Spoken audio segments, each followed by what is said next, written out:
The PlayStation Vita is the best way to play your Gameboy Advance games. Okay, I heard you guys. We surpassed our like goal. Thank you so much for that. Now as promised, I'm here to deliver. Today I'm gonna show you how to play Gameboy Advance games on your PlayStation Vita with the pretty border here. We're gonna play classic titles like Metroid, Mario, and even Pokemon My Ass. Real quick, why am I doing this? Well, I always thought that the definitive way to play Game Boy Advance games was on the PSP. The form factor is kinda similar. They both kinda share that sort of oblong or pill-shaped design. Plus, the PSP has a decent backlight, which already makes it better than the original GBA screen. I was never a fan of the GBA SP. The clamshell design felt cramped, and the lack of a headphone jack was just annoying. So now I'm curious, what does the Vita offer that makes it better? I'm expecting the MGBA emulator on the Vita to have some serious advantages over the PSP, like better save management, the ability to fast forward, more display options, you can remap your controls, and with more horsepower, this has a higher game compatibility. And just in general, the visuals are sharper. Let me show you what I mean.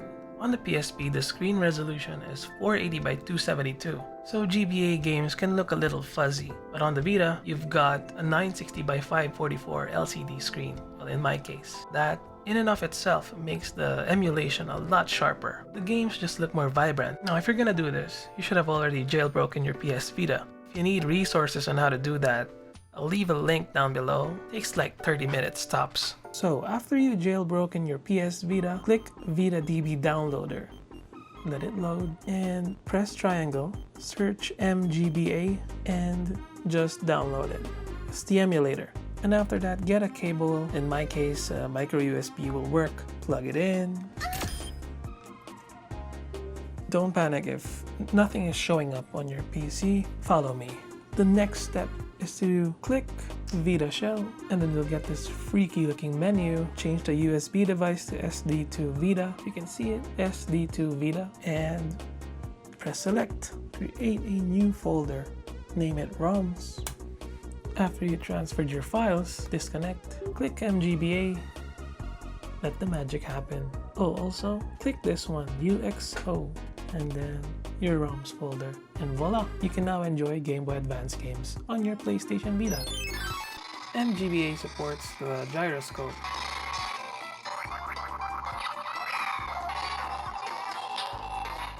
That's pretty fun. Here's a peek of how the menu looks like. You get save state, you can take a screenshot, you can have cheats, you can use frame skip, and what I think the best feature is you can remap controls. Also, you can choose a button so that you can have fast forward in your games, especially in slow paced games like Pokemon. Actually, let me demonstrate. Pokemon My Ass version. Bruh. I chose my fast forward button as the select button. You can see there's two arrows there that indicates that it's fast forwarding.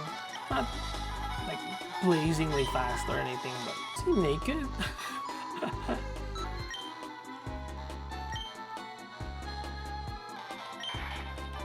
Always choose Mudkip, guys. The only difference is he is naked. If you're tired of playing, you can just save state. Now this is what I've been wanting to play ever since last week. Before I continue, if I press square, it changes the display options. You can go full screen, you can go sort of like the original size, and you can also have this cool little border here, or without. I've sunk so many hours in this game. I just love the graphics on this game, man. Reminds me of my childhood. There's this certain aesthetic to Game Boy Advance games that seems timeless.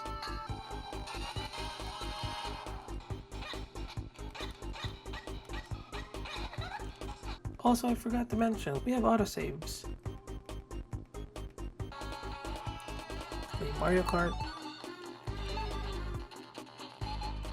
150cc, because I'm not a puss. Who needs Mario Kart World, am I right? The audio is a little bit choppy, I'm not gonna lie.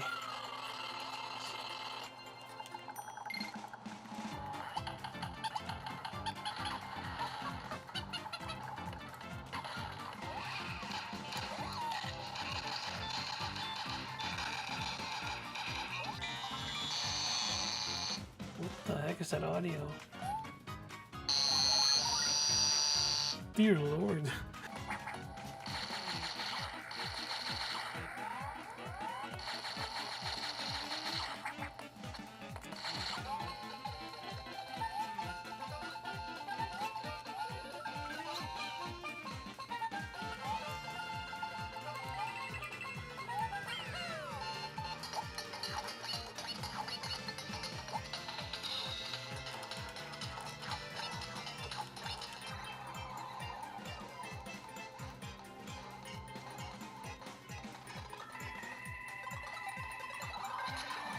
Yeah, those are my favorite games. So, have I convinced you to use your PS Vita for GBA emulation? If so, please leave a like down below and please subscribe to the channel. Thanks everybody. I made this channel cause I was just a little bored. Please subscribe, there's a whole world that we can all explore.